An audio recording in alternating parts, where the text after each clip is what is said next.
All right, welcome everyone to the Google Ads API migration panel. I just want to start out with a little bit of housekeeping. So we're recording this remotely, which means there may be some connectivity issues or background noise, but we're gonna hope to minimize all that. All right, that said, let's get right into it. So first, I want to hear some individual introductions from you guys. We have Nadine, Eric, and Nick with us. Nadine, why don't you start with your introduction? Sure. My name is Nadine Wong. I'm a developer relations engineer in NYC, New York City. And I actually lead Google Ads API on the developer relations side. I've been working on this API, honestly, since the beginning, like day one from scratch, working with the engineers on the design, trying to figure out, okay, what wasn't working in the AdWords API? How can we make it better? So I also lead the migration effort, deciding how best to help all of you move forward with the migration. And you probably occasionally see me on support as well on different things or on YouTube videos. So I hope you get to see more of me in the future. Thanks, Nadine.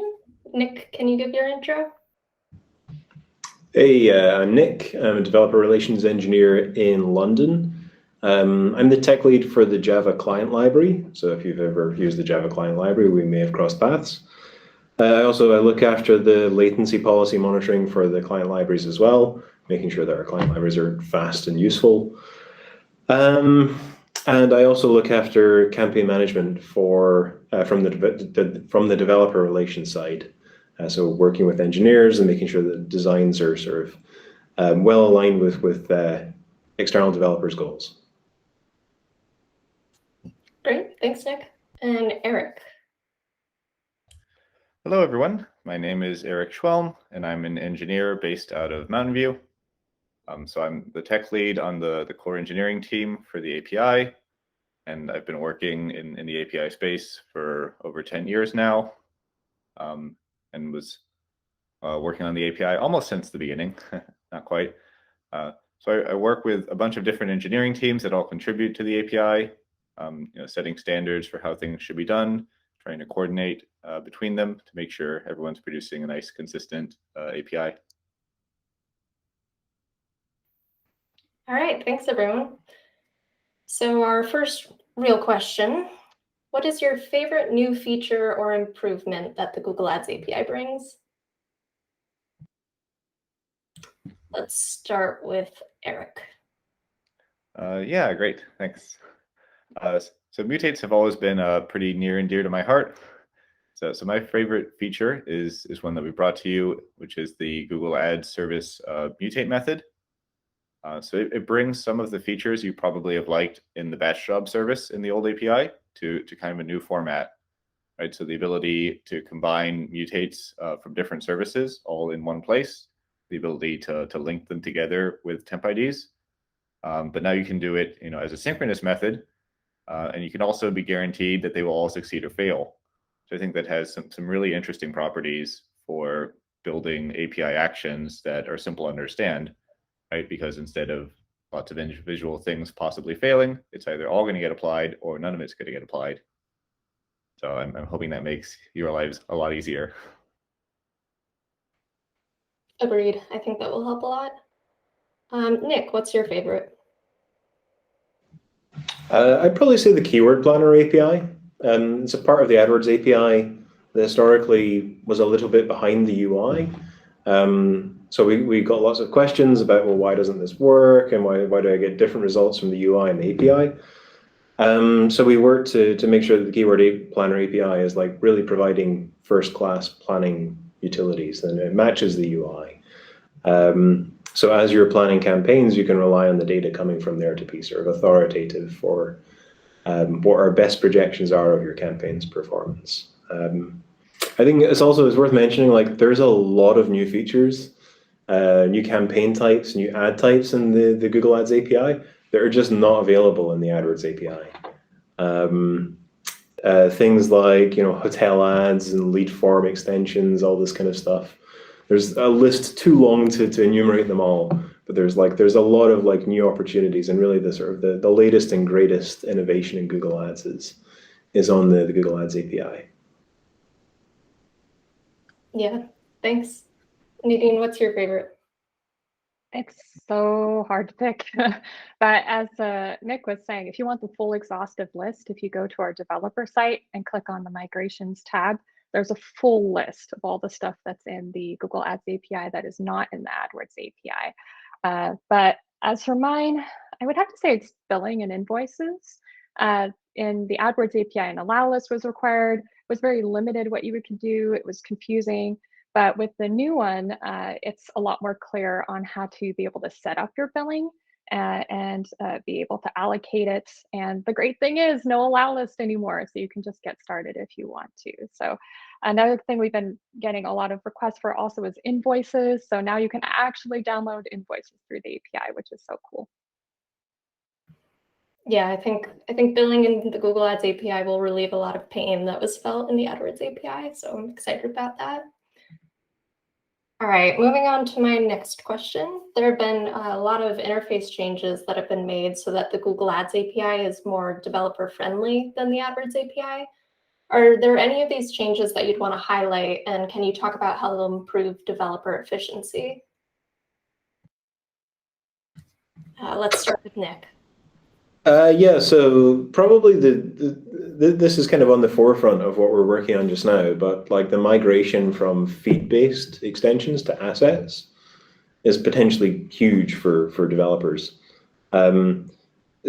Previously, you had this sort of very abstract data structure. It's almost like working with primitive arrays to set up like the content of ad customizers and extensions, and like reading the code is just mind-bogglingly complicated. So like assets replace all that with like proper typed objects. So you can set whatever the fields are. If you're setting a lead form extension, for instance, you would set like, this is the lead form, this is the form to show. Or perhaps, these are the marketing images to show, instead of all that being kind of like this sort of magic around array indexes into feeds. So I think that's going to be a real sort of transformative user experience. Yeah, thanks. Nadine, you want to go next? Sure. I would just have to say reporting overall, there's just so many improvements there that were really difficult before. For example, now things come back as objects, they're typed, so you actually know what you're dealing with. Another cool thing is with reporting, when you download the report, you get back objects that you can then modify and then make changes and re-upload back, which is great if you want to say, get me my top 10 or bottom 10 of something in reporting and say, I want to change my bid based on it being the top 10, bottom 10, and then push it back up. That's doable now with the way the reporting is set up and the way you can pull objects down and just mutate them right away. Another thing about reporting I like is there's options, like you can do streaming or paginating. Streaming is really great if you have really large reports. Paginating works a bit better if you just want it to come back in smaller chunks, and that's what works for your use case. So I just love the flexibility of the reporting and how everything fits together. Thanks, Nadine. Eric? Yes. So we spent a lot of effort when we were creating this new API, looking at places that were inconsistent in the old API, and people needed to learn all the details of how things worked, and it was often very surprising or just different for no reason. And we've made, I think, a lot of progress in bringing consistency. So some of the places are, for example, the way repeated fields worked in the old API. Each one tended to be a bit unique, and you'd have to look at the documentation or try it out to see what the behavior would be. And now they all just get updated in the same way, super easy. Same with the way that you remove objects. We had a bunch that you would either change the status or you'd have to call the remove operation. We had a big table of how you would call that. Right now, they're all just to remove, nothing to remember there. And then on the reporting side, we had all these different reports, and whether a field was available there, you wouldn't really know. Sometimes they'd be missing, sometimes they'd be present. We'd always be adding new fields to try to guess what people wanted, but not necessarily have the full set of things people are interested in. And so now with reporting, we have a much more complete set of data where if it makes sense that you can select a field, it's just going to be there. And it's going to be the same field you're used to because the objects are related to each other in straightforward ways. So we're hoping that all that combined is going to make the API way easier to use, no matter which part of it you're using. Yeah, there's a lot to be said for that consistency. And it helps us to build tooling into our documentation to take advantage of that. So definitely useful. The next question I have is actually a question for Eric. So Eric, I know you've been heavily involved in the architecture and the design of the Google Ads API. So what were the main goals you and your team set out to achieve in the redesign of the AdWords API? And what were some of the biggest challenges or trade-offs you faced in achieving those goals?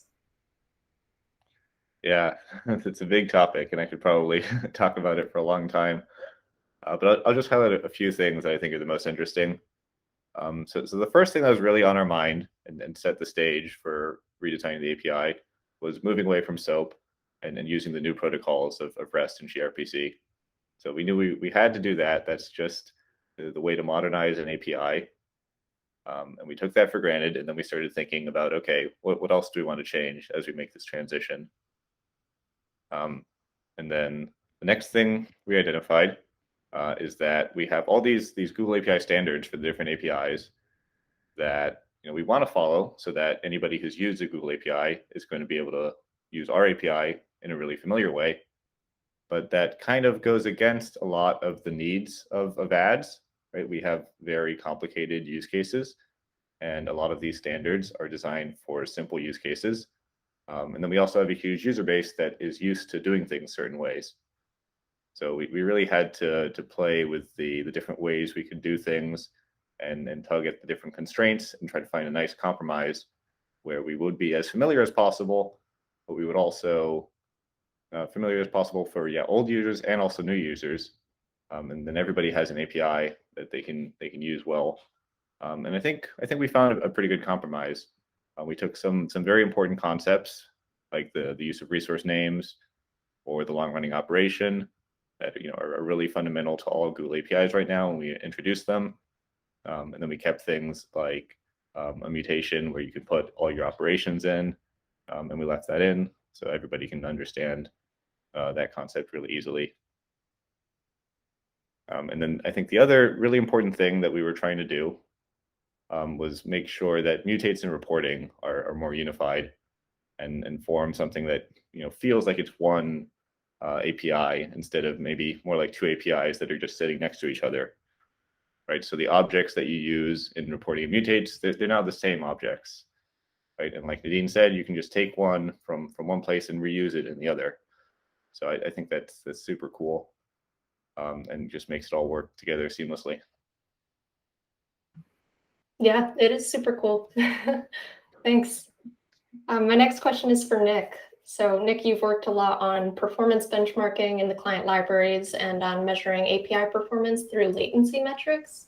Can you talk about the performance standards we're striving for with the Google Ads API? And are there any best practices you recommend for developers to achieve optimal performance in their integration? Okay, yeah. So on your first question, like how do we think about performance? What targets do we set? Initially, we looked at what was the performance of AdWords API, effectively benchmarked, the same query to get the same data of AdWords API. Can you get that done in as much time or less on the Google Ads API? Those targets serve as well, and we still use them quite extensively. We also have targets for what we consider reasonable performance. So this is, for instance, if we add a new feature in the Google Ads API and there's not an equivalent in the AdWords API, we need to, set a benchmark that is representative of what we think is going to be sort of real-world usage of the feature.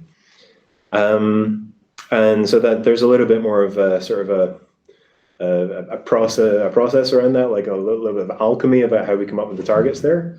But it's interesting, like sort of trying to think and understand like how this is actually going to be used in practice. And then the other side of all that is just making sure that performance doesn't regress over time. that as we add more and more stuff, the performance should stay roughly the same. Yeah, so I mean, we have an extensive suite of tools that monitor all this stuff. There's some of the interesting lessons that we learned from that. One of the major costs that we see in the client libraries, at least, is the startup of the library. So for instance, Java, my library I know better than any others, has significant startup costs. So for instance, if you're running a web server, starting a Java process for the first time, and you load the library, that's going to trigger class loading for many, basically the entire API will be loaded from disk. And that's the first time you do that, it's quite slow. It takes like, on my machine, it's like half a second. And I think this is not a unique problem to Java. You see this in interpreted languages as well. It surfaces differently, where like you have to load the class and then interpret the code. And some of that is startup cost, and some of that is kind of amortized over many calls, and JIT happens, and so on, just-in-time compilation happens, and so on. So finding that would have been very difficult without really good profiling tools. I probably shouldn't like name drop the ones that we use, but there are excellent, really excellent profiling tools available out there. We use commercial software for that. So if you're interested in profiling, not necessarily cheap, sort of $500 for a license, that kind of thing. But when you look at like the cost of this in terms of like the overall business, it's trivial, right? So yeah, really good profiling stuff is out there. And yeah, I think profiling is probably my top tip for if you're conscious of performance and startup costs. Yeah, if you can warm up, just like send a few dummy requests through your server first and warm up, that'll make sure that the first request that hits your server has hopefully good latency. That's a great tip. Next, I have a question for Nadine. So Nadine, you've been pretty heavily involved with the developer community on the support side, as you mentioned. What are the most common migration-related confusions that you've seen that you would want to address now that you have a bigger audience? Sure, I'd be glad to answer. These APIs are huge, have such a huge surface area. So there are a couple of areas where sometimes people can get tripped up a little bit or get confused between the two different paradigms. One of the things I want to note is for OAuth, sometimes people think that they need a new developer token or a new refresh token. No, you don't. Use the same developer token, the same refresh token for the Google Ads API as you did the AdWords API. We did that on purpose to make the migration as seamless as possible from an OAuth perspective. So please do use all of the same OAuth credentials that you did before. One of the other things around OAuth that's new, that's mentioned in some of the other workshop sessions, is the login customer ID. Sometimes people are like, what is this new login customer ID? All it is pretty much is wherever you've put your email for access for your refresh token at, let's say, the manager account level, that would be your login customer ID. So if you're going into, for example, the UI and logging in with your email and you have a list of accounts come up, one of those accounts would be your login customer ID. So it's just telling us where to authenticate at, because your email could be in different places in the hierarchy of your tree, and we want to know where you want to authenticate at. So that will be covered in some other places. Another place is in reporting. People sometimes struggle trying to map reports from the AdWords API to the Google Ads API. And the best way to try to figure that out is to go to that migration tab that we have in our developer site. And there's a whole section that shows for this report and this field, go to this over here in the Google Ads API. So definitely take a look at that. That will make your life so much easier so you're not guessing. Another thing too that some people are just kind of sometimes confused in the reporting space is that the data might be slightly different. Part of that could be that some fields might be deprecated. It may also be that in the Google Ads API, we're returning you more data or even more specific data because we can return you more metrics than we ever did before. So there might be slight differences. If you're concerned whether or not your data is accurate, compare it to the Google Ads UI with the columns, making sure that they're exactly the same in the Google Ads UI as they are in the Google Ads API, and make sure that that data matches if that's a concern for you.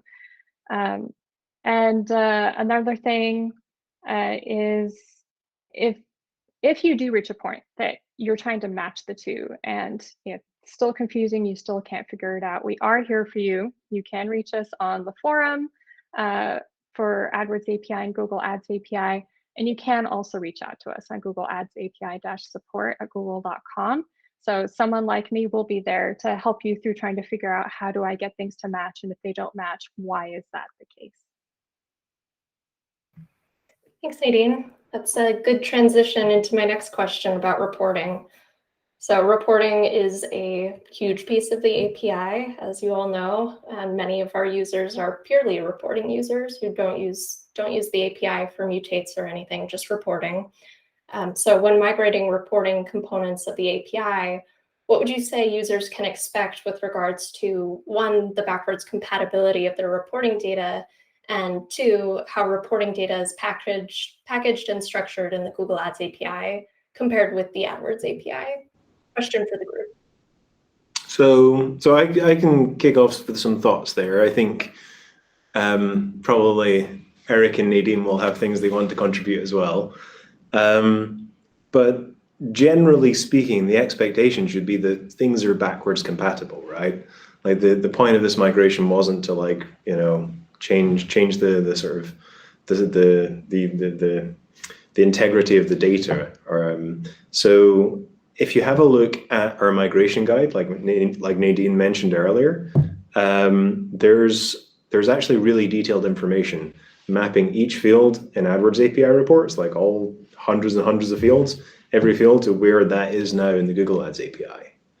So there are some things that have changed. There are some things that have, you know, been deprecated, or, you know, for whatever reason, like the product has moved on. But in general, you should expect the data to be consistent. Yeah, I think that's maybe all I want to say about that. But like I'll hand over to Nadine and Eric.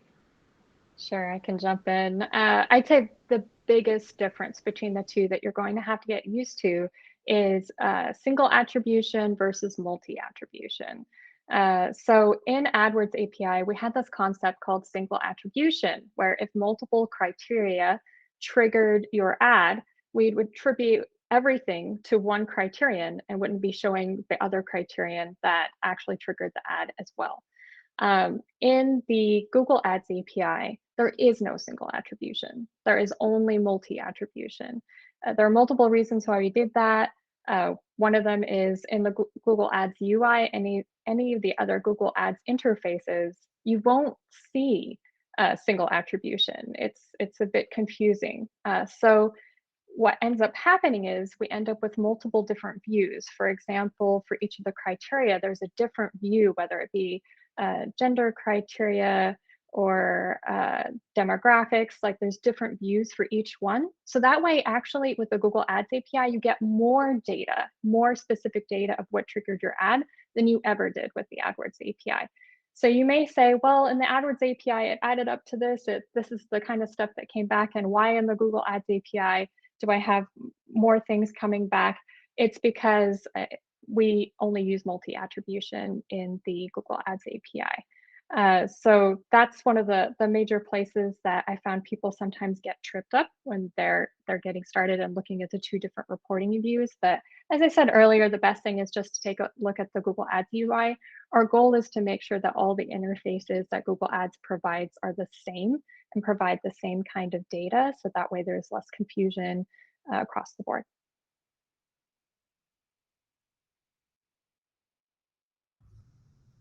Okay, and I'll jump in next. Yeah, so it's a big agree on everything that's been said so far. I mean, all the reporting data really does flow from the same places, you know, in the system, so it should be consistent. one other difference that you might notice is that sometimes there are rows that might look a little different in the API versus the UI. So you can see that through the use of the unknown in the enum values. Some features, are just not in the API quite yet, but we still want to show you the data for them. So if you see a bunch of rows and there's unknowns, that's what's going on there. Likely in a future version, they may come back with a real type, if we decide to release that. And also in some cases, the data is just not available in the API at all. So entire rows can be missing occasionally. And the opposite effect can be seen as well. We've seen a few people run into this. The UI by default will hide your remove rows. So if you do not send a query with a removed filter in the API, then you'll suddenly see those appear, and it could be pretty surprising. So watch out for both of those.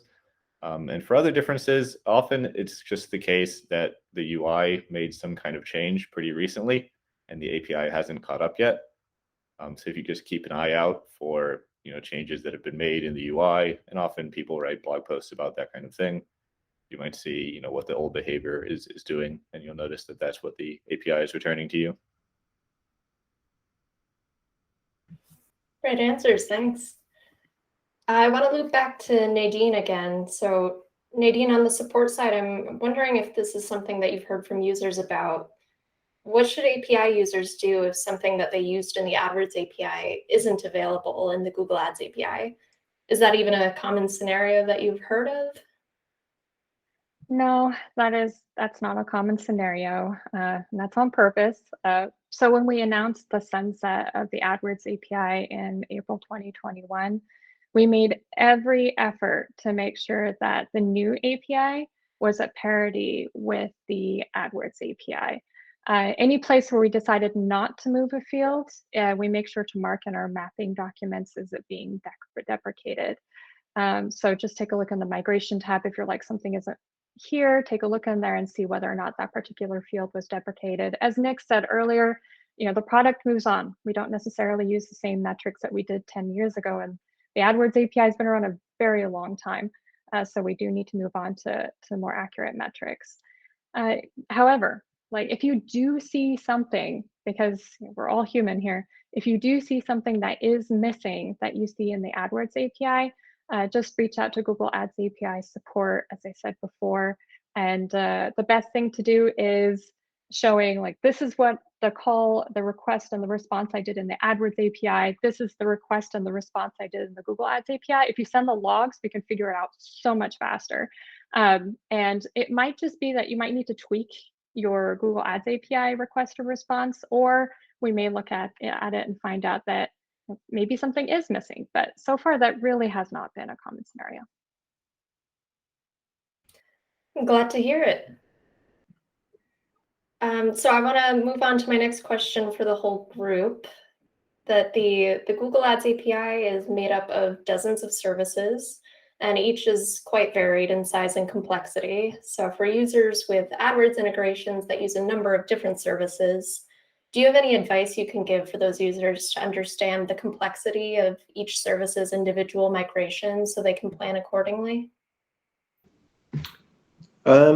So we've put a lot of effort into writing detailed guides, both for migrating from AdWords API to Google Ads API, and also for using groups of services in Google Ads API. So definitely check out the migration guide. One thing in there in particular that's very useful is that there is a table that maps like the AdWords API service to the Google Ads API service. And sometimes it's not a one-to-one mapping, sometimes there's 2 or 3 services. And then based on that, you can look in more detail at the guides for those services on the Google Ads side.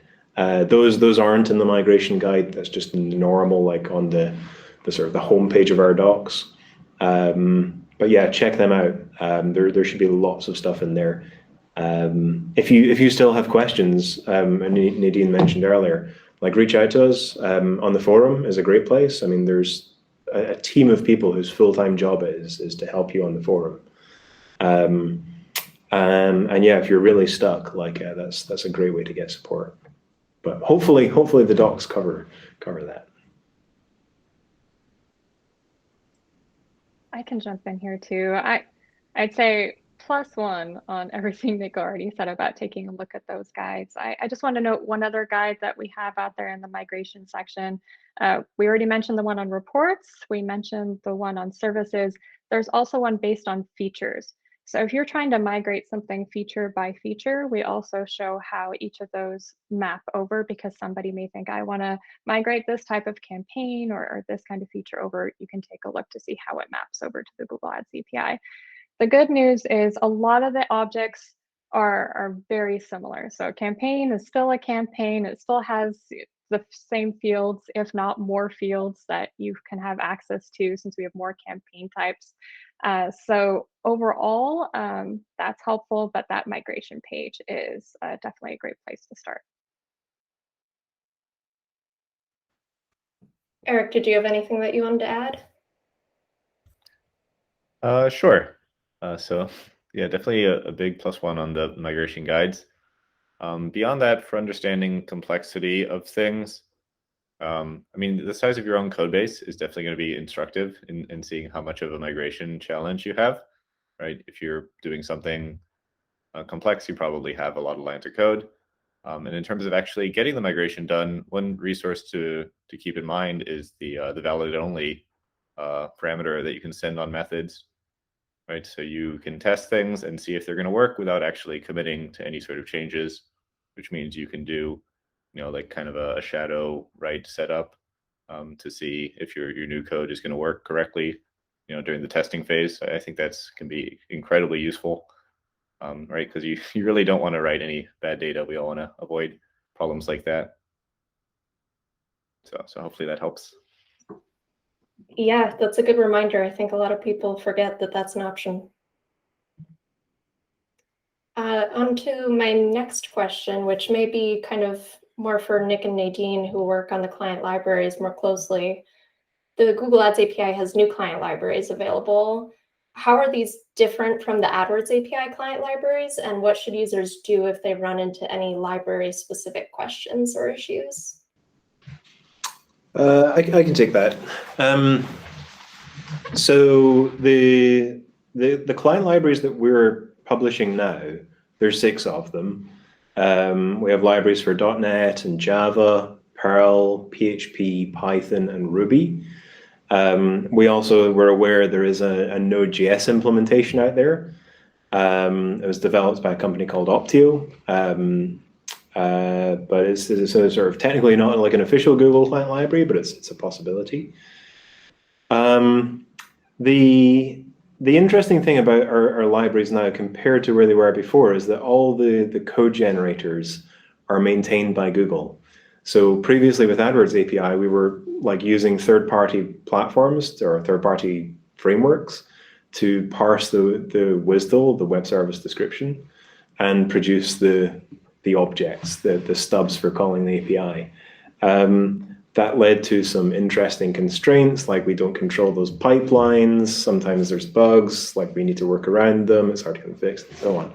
So now we have complete control of the pipeline from start to finish, which is huge. I think that's mainly like a massive quality gain for the client libraries. It's huge. Also, like there's a more consistent surface there. So a lot of the things Eric was talking about earlier for having like a consistent API, that carries through to the client libraries as well, where we have like best practices for how a Google client library should appear and what the developer surface should be like. And there's like these are public standards. You can check them out. They're called the AIPs. I think it's AIP.dev. As far as support goes, you can reach out to us on the forum for general API questions. The client libraries themselves are published on GitHub, and we are on the GitHub issue trackers. So if you have an issue with the client library, like just go to Google Ads, Java, whatever, go over to the issue tracker, file a bug, and like we'll respond there.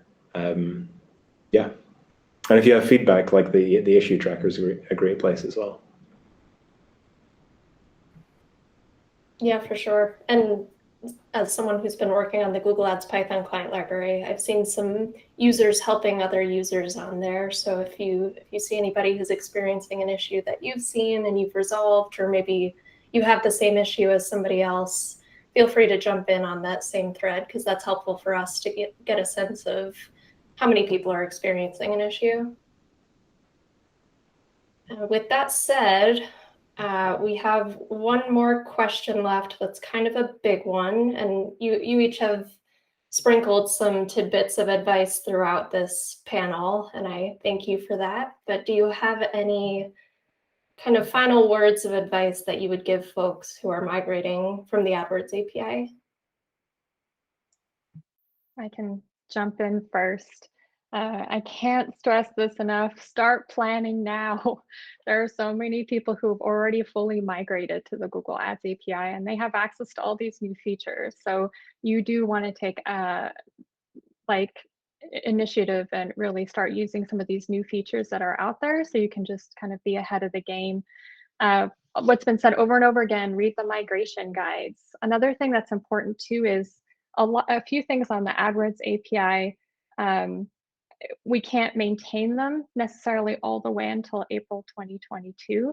So please take a look at our deprecation schedule that's on the developer site. On there, we not only have sunset dates for Google Ads API and each of the versions, but we also have a section on what features will be deprecated over time as well. So please take a look at that so you have an understanding of what's happening as you're migrating. Check out the different kinds of resources we have on YouTube, such as the migration webinars. We have also short videos on the various features that are in the Google Ads API. So if you're somebody who's not really big on reading documentation, then there are videos out there for you. So you'll see more things like folks like us on there teaching you a bit about things. And overall, I'd say if you have any questions, reach out to us on the forum. Reach out to us on Google Ads API support at google.com, and we can be able to help you through some of the questions that you have. If you get stuck on something, of course, make sure to read the guides first. But if you're getting to a point like, I don't know, we're there for you. We can help you with it. Thanks, Nadine. Nick or Eric, do you want to give any advice? Yeah, I'll jump in. Yeah, so big agree on everything Nadine said, and especially towards getting started early. If nothing else, it's such a big relief for us when we see someone make their first call on the new API. Like, hooray, they're listening to us and they're starting to try things out. And yeah, we think we're fully ready for everybody with lots of great support, and we have a lot of users that have already migrated and are happy. But it's a huge API, so if something does go wrong, if something is unclear or there is some kind of bug or missing feature that is possible, and if we hear about it early, then there's plenty of time for us to figure out what to do, get the support helping you, or even make some kind of change in the API, with plenty of time to spare before the migration ends. Whereas if things are procrastinated, it could be quite tough and last minute to get everything working. So it'd be incredibly appreciated if you can start trying things out now, and hopefully it all goes well.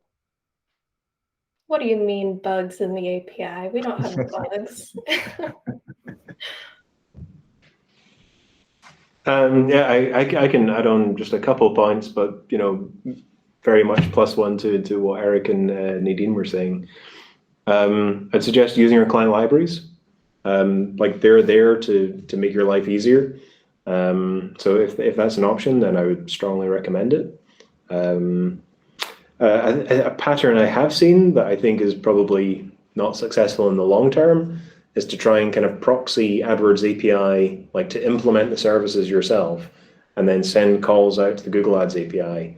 I think this is quite tempting because potentially it saves you having to migrate all these different jobs and services that are potentially it's quite a lot of work, but you'll end up, I think, with a really quite difficult to maintain and very critical piece of infrastructure in your translation layer there.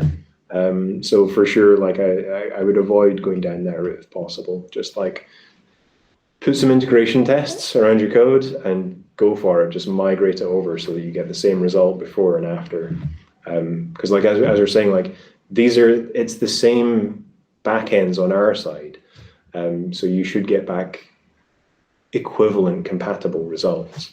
So your unit your integration test should work both for AdWords API and Google Ads API. And another thing that occurs to me is like potentially a good starting point for lots of people is reporting, because what I see quite often is that this architecture that there's a sync of reporting and entity data coming from Google to your system, and then everything else runs off your copy of the data. So starting with that early, that might sort of percolate into like downstream into like all the other components that call into that data set. And I wonder, actually, there's also probably synergies there with like the improvements we've made to reporting.